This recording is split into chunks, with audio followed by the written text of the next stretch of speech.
चलो बच्चों, देखो टाइम तो कम है, हमारे पास लास्ट के 10 मिनट्स बचे हुए हैं।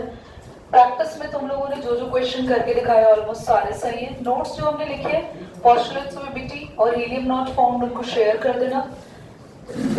मैं आपके डाउट्स ले रही हूँ, जो जो कंपाउंड आपसे अभी आज नहीं बने। सबसे पहला IF7 को देखेंगे।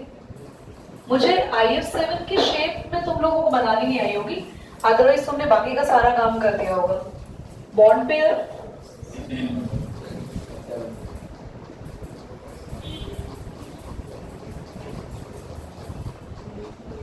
बॉन्ड पेयर आपके पास है 7।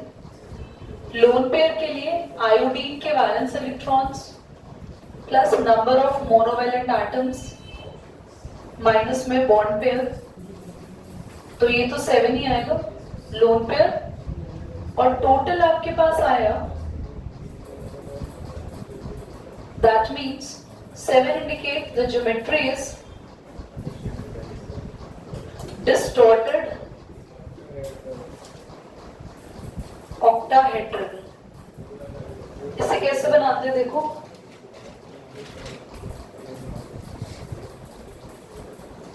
कुछ समथिंग हल्का सा स्लांट रखते हैं। I 1 2 3 4 5 6 7। Is that clear? तो पता है एक छोटी सी चीज मैं तुम्हें बताऊं, देखो टाइम कम है, मुझे पता मैं समझा रहा हूँ सारा है, पर मैं ट्रिक देना चाह रही हूँ।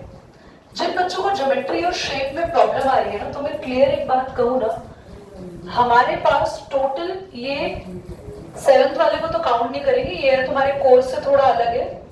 टोटल हमारे पास बच्चों 6 ही ज्योमेट्री है। उन 6 ज्योमेट्री को ढंग से समझ लोगे ना, तुम्हें उन 6 में से ही शेप निकालनी है, उसी में ही सारी शेप निकल जाएंगी बड़े आराम से। तुम इधर तो देखो, सबसे पहले ट्रायगोनल बाइपिरामिडल में कितनी शेप्स निकल रही हैं, सारे बॉन्ड हो, बोलो तो ट्रायगोनल बाइपिरामिडल। एक लोन पेयर आ जाए सीसॉ, 2 लोन पेयर आ जाए टी शेप हो गया, 3 लोन पेयर आ जाए लीनियर हो गया। समझ में आ रहा है? ज्योमेट्री एक ही है, उसमें लोन पेयर घुसते जाते हैं और शेप चेंज होती जाती है। ठीक है, वाटर में दिक्कत आ रही थी, वाटर को भी देख लो। सेंट्रल एटम क्या है इसमें अब है, तो ऑक्सीजन के अंदर आपको दिख रहा है 2 बॉन्ड पेयर बना रहे हैं H के साथ। लोन पेयर के लिए ऑक्सीजन के वैलेंस इलेक्ट्रॉन, साइड एटम कौन है लेंगे,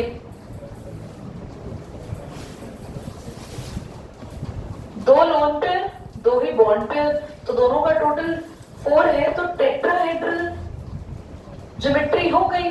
पर उसमें लोन पेयर 2 है तो दोनों ऊपर आएंगे, और बॉन्ड पेयर नीचे उल्टा लिख दिया। क्या आया समझ? बोलो बच्चों। और कभी भी लोन पेयर ऊपर और नीचे वी शेप बनती नजर आए तो उसको हमेशा बोलेंगे बेंट या V shape, inverted V shape या वी। बोलो क्लियर हो गया? दीदी वो डबल बॉन्ड लगाना कैसे पता चलेगा इसमें?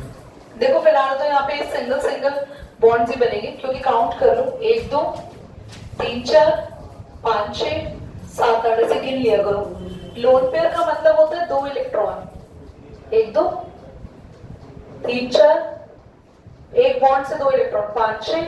स्टेबल हो रहा है ना ऑक्सीजन का, तो कहीं डबल नहीं आएगा। आप बीच में ऑक्सीजन के इलेक्ट्रॉन आजू बाजू काउंट कर लो, उसके बाद अकॉर्डिंग डबल सिंगल कर लो। ठीक है बच्चों, VSEPR थ्योरी की प्रॉब्लम क्या है, इस थ्योरी ने तुम्हें बहुत सारे शेप्स दिए, ज्योमेट्री दी, but there is one problem.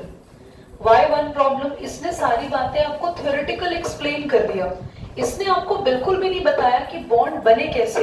इसने आपको ये नहीं बताया कि अगर आप वाटर का डायग्राम बना रहे हैं तो वाटर में हाइड्रोजन और ऑक्सीजन कंबाइन कैसे हुए। क्या ऑक्सीजन और हाइड्रोजन काफी ज्यादा पास आ जाते हैं, या थोड़े दूर रहते हैं, या बहुत दूर रहते हैं? तो इस अप्रोच को खत्म करने के लिए हमारे पास दो थ्योरीज आई जिन्होंने VSEPR के लिमिटेशंस पे काम किया। फर्स्ट है VBT वैलेंस बॉन्ड थ्योरी, एक है मॉलिक्यूलर ऑर्बिटल थ्योरी। समझ में आ रहा है? वैलेंस बॉन्ड थ्योरी की पोस्टुलेट लिख पा रही है, वो जरा समझा रही हूँ, सुनो। वैलेंस बॉन्ड थ्योरी का मेन मकसद क्या था उसने ये बताया।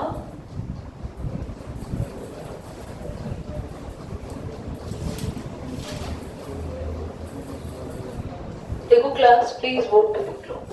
इसने पहली और इम्पोर्टेंट बात करी कि हमेशा एटम्स कंबाइन होते हैं इंडिपेंडेंटली, मतलब उनकी अपनी आइडेंटिटी लूज नहीं होती।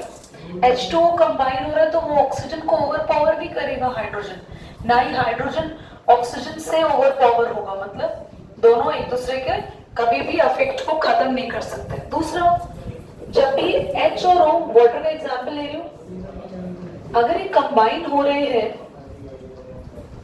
तो ऑक्सीजन और हाइड्रोजन के वैलेंस इलेक्ट्रॉन्स एक दूसरे के कांटेक्ट में आते हैं।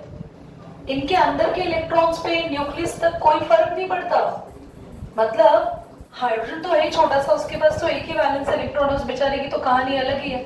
भैया ऑक्सीजन के पास तो दो शेल है, पहले शेल में 2, उसके बाद के शेल में 6। तो इसका मतलब ऑक्सीजन के जो अंदर इलेक्ट्रॉन है जिसमें 2, अंदर जो शेल है जिसमें 2 इलेक्ट्रॉन है, वो बॉन्डिंग में इन्वॉल्व नहीं होता। बॉन्डिंग में हमेशा कौन से शेल इन्वॉल्व होते हैं? वैलेंस। कौन से इलेक्ट्रॉन इन्वॉल्व होते हैं? समझ में आ रही है आपको बात? ये VBT ने बताया। इसी VBT थ्योरी से हमें पता चला कि भैया ये कभी नहीं बन सकता। इस ज़ीनॉन के भी तो 8 ही रचना बात है। तो वैलेंस शेल में 8 इलेक्ट्रॉन्स होते हैं, तो उसका तो पूरी बात है। ज़ीनॉन कंपाउंड बनाता है। कैसे बनाता है? उसके पीछे रीजन है, पर पहले हीलियम समझो। He2 बन सकता था आराम से, हीलियम 2 इलेक्ट्रॉन। इसका सबसे पहला रीजन क्या है हीलियम क्यों नहीं बनता? क्योंकि हीलियम स्टेबल है, नोबल गैस है। दूसरा, हीलियम इतने छोटे साइज का है कि जैसे ही 2 हीलियम पास आने लगते हैं, दोनों की न्यूक्लियस एक दूसरे को क्या करती है? रिपेल। इलेक्ट्रॉन शेयरिंग का टाइम ही नहीं होता, इलेक्ट्रॉन शेयरिंग की तो सोच ही नहीं आगे बढ़ती, क्योंकि दोनों की न्यूक्लियस पास आते आते एक दूसरे को ओवरपावरली रिपेल कर देती है। ज़ीनॉन, वहीं पे कल का क्वेश्चन था, वो भी तो नोबल गैस है, उसके पास भी तो 8 इलेक्ट्रॉन है। But can you see the xenon? Can you tell me at what position the xenon is? पूरे ग्रुप में कौन सी पोजीशन पे आ रहा है? आप देख रहे हो सबसे पहले कौन है? Neon. Helium, neon, argon, krypton, xenon, radon. भैया अगर आप ध्यान से देखो तो ज़ीनॉन काफी नीचे है। ज़ीनॉन काफी नीचे होने की वजह से ज़ीनॉन का साइज काफी, तो उसके लास्ट के इलेक्ट्रॉन थोड़े से फ्री हो गए, न्यूक्लियस उसको ओवरपावरली अट्रैक्ट अपने पास। देखो तुम सब बच्चों ने ये समझा है कि जो स्टेबल एटम होता है वो बॉन्ड नहीं बनाता, पर बच्चों अगर लास्ट के इलेक्ट्रॉन किसी से अट्रैक्ट हो गए तो मान लो ज़ीनॉन के पास फ्लोरीन आ गया, अब फ्लोरीन इतना ताकतवर है, खींच रहा है उसके लास्ट के इलेक्ट्रॉन, तो ज़ीनॉन क्या करेगा? बनाना पड़ेगा उसको बॉन्ड, क्योंकि ज़ीनॉन के लास्ट के इलेक्ट्रॉन न्यूक्लियस से काफी दूर हो गए और उनको अट्रैक्ट करने के लिए एक ओवर पावर एटम आ गया। दीदी ऐसे तो हीलियम का बना दो, फ्लोरीन से नहीं बनेगा, क्योंकि हीलियम की न्यूक्लियस बड़ी पास है लास्ट इलेक्ट्रॉन के और वो उनको पकड़ के रखी हुई है। समझ में आ रहा है आपको? Is it clear to everybody? क्या क्या सीखा? VBT सीख ली। VBT के बेसिस पे हमने क्या सीखा कि क्यों कोई एटम्स कंबाइन होते हैं, क्यों कोई कंबाइन नहीं होते, क्यों कुछ नोबल गैसेस कंबाइन करके बॉन्ड बना पा रहे हैं, कोई कुछ नहीं बना पा रहे हैं। और जब भी 2 एटम कंबाइन होते हैं तो उनके अंदर के इलेक्ट्रॉन्स कभी भी कंबाइन नहीं होते, सिर्फ बाहर के इलेक्ट्रॉन्स होते हैं। Are you getting my point? कोई भी डाउट? नेक्स्ट क्लास में हम शुरू करेंगे, कोई भी बच्चा, मेरी रिक्वेस्ट है मिस मत करना, हाइब्रिडाइजेशन पक्का 100-200% क्वेश्चन आपके पेपर में आएगा। हाइब्रिडाइजेशन हम लोग खत्म करेंगे नेक्स्ट क्लास में। हम पढ़ेंगे सिग्मा बॉन्ड, कैसे बनता है, पाई बॉन्ड कैसे बनता है, हाइब्रिडाइजेशन पढ़ेंगे and at the last MOT. इसके बाद आपकी बुक में से हाइड्रोजन बॉन्डिंग पढ़ाने देंगे चैप्टर।